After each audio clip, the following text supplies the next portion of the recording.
Ya. Assalamualaikum warahmatullahi wabarakatuh. Waalaikumsalam warahmatullahi wabarakatuh.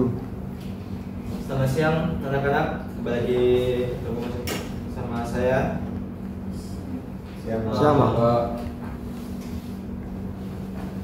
Sebelum mulai kita berdoa terlebih dahulu ya. Untuk berdoa dimulai. Berdoa tidak dibatasi. Nah, pada kali ini kita akan belajar bareng-bareng mengenai pengertian sensor dan transducer. Tapi sebelum memulai pembelajaran juga, saya akan melakukan presentasi terlebih dahulu. Jadi kali ini kita akan belajar bareng-bareng mengenai sensor dan transducer. Oke, yang pertama topik pembelajaran. Jadi tujuan kita belajar bareng-bareng kali ini tuh agar kalian dapat menjelaskan definisi sensor dan transducer, kemudian dapat mengidentifikasi perbedaan antara sensor dan transducer, kemudian menjelaskan fungsi dan contoh dari sensor suhu, cahaya, ultrasonik, dan sensor api. Nah, untuk analoginya segitu, sensor itu seperti indera manusia ya. Jadi tadi bisa membayangkan sensor itu berfungsi sebagai indera kita kayak mata, telinga, kulit, dan hidung. Yang dimana nanti mereka tuh sama kayak bisa merasakan suara, cahaya, panas, tekanan, dan lain-lain. Nah, sedangkan transducer itu tuh seperti translator atau penerjemah, tapi bukan penerjemah bahasa. Transducer itu penerjemah energi. Jadi ibarat seseorang penerjemah bahasa. Tapi alih-alih penerjemah kata, tapi dia itu menerjemahkan energi. Nah, ada yang tahu gimana sih sebuah lampu taman bisa menyala otomatis saat hari mulai gelap, padahal nggak ada yang menyalakan saklar?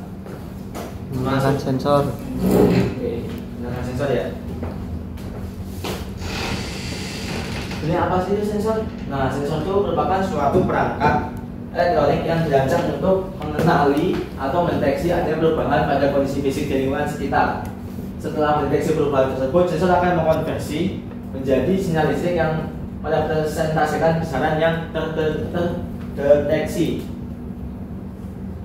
Kemudian kalau untuk transducer sendiri, nah transducer itu alat yang mengubah satu bentuk energi ke bentuk energi lainnya.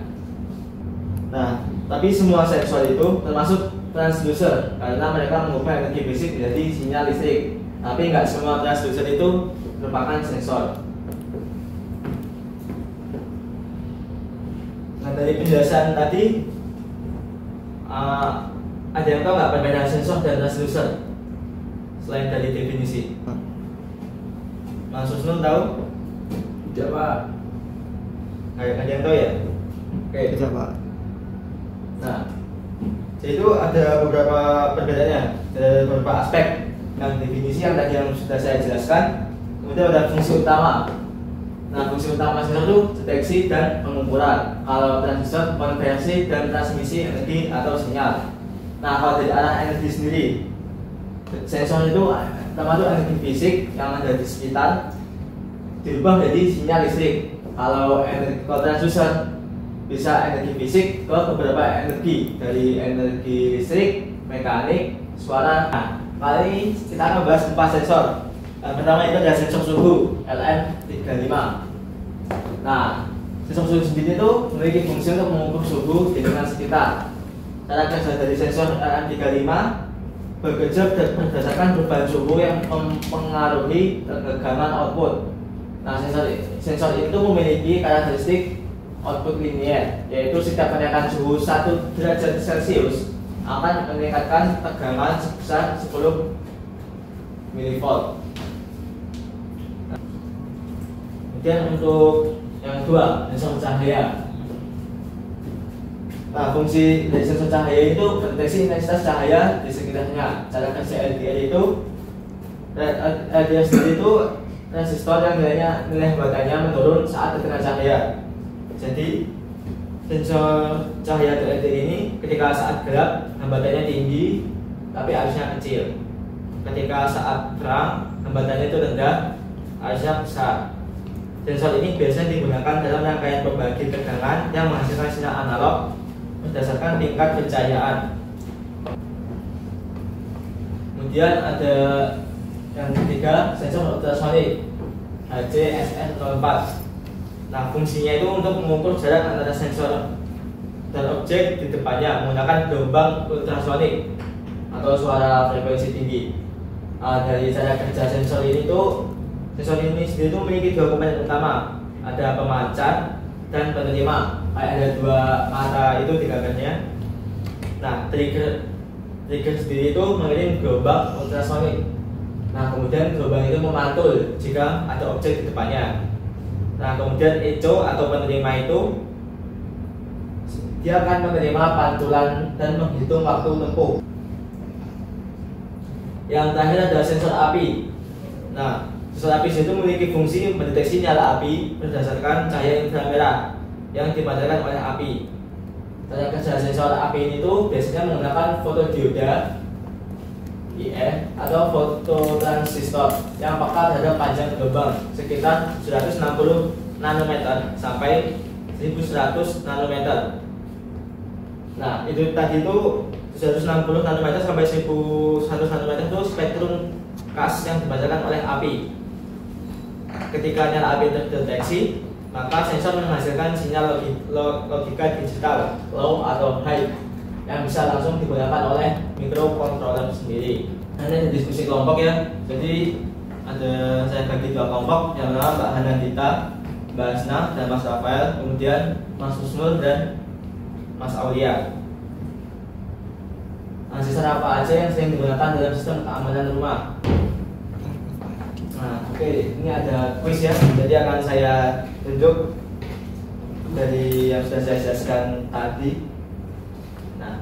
Yang pertama, bagaimana sensor api dapat membedakan antara cahaya lampu dan nyala api asli. Saya akan menunjuk Mas Husnul.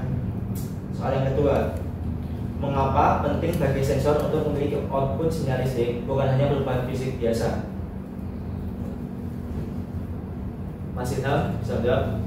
Kemudian yang kuis terakhir ya, bisa sebutkan contoh nyata penggunaan kombinasi dua sensor dalam kehidupan sehari-hari.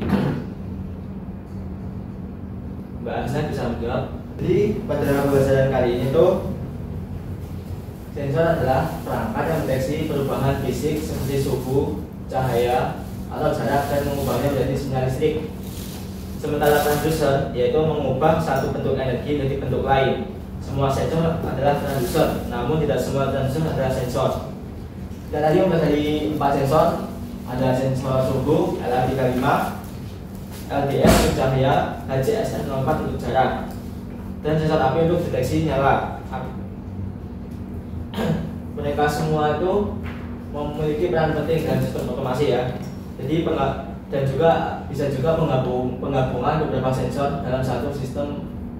Jadi memungkinkan kinerja yang lebih responsif, efisien, dan aman. Ini ada tugas ya, bisa dikerjakan di rumah pada individu. Bisa dikerjakan individu, bisa dicatat atau di foto aja. Nah, kali ini pada pembelajaran kali ini cukup segitu saja ya. Tapi sebelum itu saya ingin bertanya dari Mas Husnul, sensor apa yang menurut Mas Husnul paling berguna dan kenapa? Kalau Mbak Anandita, menurut Mbak Anandita apa sensor yang paling berguna dan kenapa? Semua kan dari Mas Husnul dan Mbak Anandita, terima kasih ya. Itu juga sensor yang paling berguna dan sudah banyak diterapkan juga di dunia sekarang. Oke, pada pembelajaran kali ini Bapak tutup. Sebelum Bapak selesai, kita berdoa terlebih dahulu. Berdoa dimulai. Sudah selesai. Oke, sekian dari Bapak. Terima kasih. Assalamualaikum warahmatullahi wabarakatuh. Waalaikumsalam.